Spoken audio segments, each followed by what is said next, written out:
ഈ ഒരു വീഡിയോ ഞാൻ ചെയ്യുന്നത് ബിഗ് ബോസ് ഹോട്ട്സ്റ്റാറിൽ കാണാത്തവർക്ക് വേണ്ടിയാണ് കേട്ടോ. അത് അനീഷിനെ ഇഷ്ടപ്പെടുന്ന എന്നാൽ ഹോട്ട്സ്റ്റാറിൽ ബിഗ് ബോസ് കാണാത്ത ആളുകൾക്ക് വേണ്ടിയാണ് ഇത് ചെയ്യുന്നത്. അങ്ങനെയുള്ളവരും ഉണ്ടെന്ന് വിശ്വസിക്കുന്നു. ഹോട്ട്സ്റ്റാറിൽ കാണുന്നവർ ഓൾറെഡി ശ്രദ്ധിച്ചിട്ടുണ്ടാവുമെന്നാണ് തോന്നുന്നത്. ഇന്ന് ഉച്ച മുതലേ ഈ ഒരു സംഭവം ഒരുപാട് കിടന്ന് കറങ്ങുന്നുണ്ട്. ഇതിപ്പോ ഞാൻ ഓർത്തുകൊണ്ടിരുന്നത് ഇത് ചിലപ്പോൾ വല്ല ഫാൻസോ വല്ല ചെയ്തൊരു ഫാൻ എഡിറ്റ് ആയിരിക്കുമെന്നാണ് ഓർത്തുകൊണ്ടിരുന്നത്.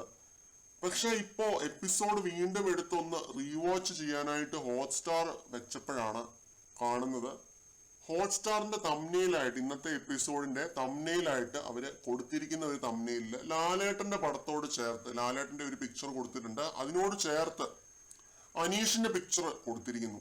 ലാലേട്ടനും അനീഷും കൂടിയാണ് ഇന്നത്തെ എപ്പിസോഡിന്റെ തംബ്നെയിലിൽ ഇവര് പ്ലേസ് ചെയ്തിരിക്കുന്നത്. സീസൺ 3 മുതൽ നമ്മള് ബിഗ് ബോസ് ഹോട്ട്സ്റ്റാറിൽ വെച്ച് കാണുന്നതാണ്. നമ്മൾ ഒരു സീസണിൽ ഇങ്ങനെ കണ്ടിട്ടില്ല. ലാലേട്ടന്റെ പടത്തോട് ചേർത്ത് വെച്ച് ഒരു മത്സരാർത്ഥിയുടെ പടം ഇങ്ങനെ കണ്ടിട്ടില്ല. നിങ്ങൾ കണ്ടിട്ടുണ്ടെങ്കിൽ അത് കമന്റ് ഇട്ട് അറിയിക്കുക കേട്ടോ.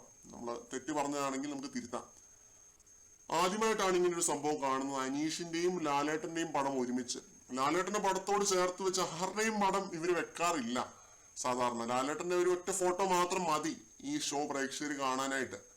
അത് അങ്ങനെ തന്നെയാണ് ഇവർ തുടർന്ന് വന്നുകൊണ്ടിരിക്കുന്ന ഒരു സമ്പ്രദായം എന്ന് പറയുന്നത്. പക്ഷെ അനീഷിന്റെ ഫോട്ടോയും കൂടി അവിടെ വെച്ചു. നമ്മൾ ഇതിൽ നിന്നുമൊക്കെ എന്ത് മനസ്സിലാക്കണം എന്ന് ചോദിച്ചു കഴിഞ്ഞാൽ സത്യമായിട്ടും അറിയത്തില്ല. ഇത് തംബ്നെയില് ഈ രീതിയിൽ ഇവർ എഡിറ്റ് ചെയ്ത് വെച്ചിരിക്കുന്നത് എന്തുകൊണ്ടാണ് എന്ന് എനിക്കറിയില്ല.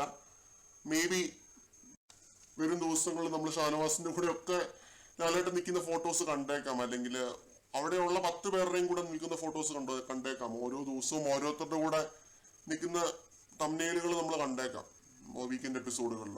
ഒന്നും പറയാനായിട്ടായിട്ടില്ല. അനീഷിന്റെ കൂടെ നിൽക്കുന്ന ഒരു തംബ്നെയിൽ ഇന്ന് പുറത്ത് വന്നിട്ടുണ്ട്. അത് മാത്രമേ ഞാൻ പറയുന്നുള്ളൂ. ബാക്കി വഴിയെ നമുക്ക് കണ്ടിട്ട് തന്നെ പറയാം. കൂടുതൽ അപ്ഡേറ്റ്സുമായിട്ട് വീണ്ടും കാണാം.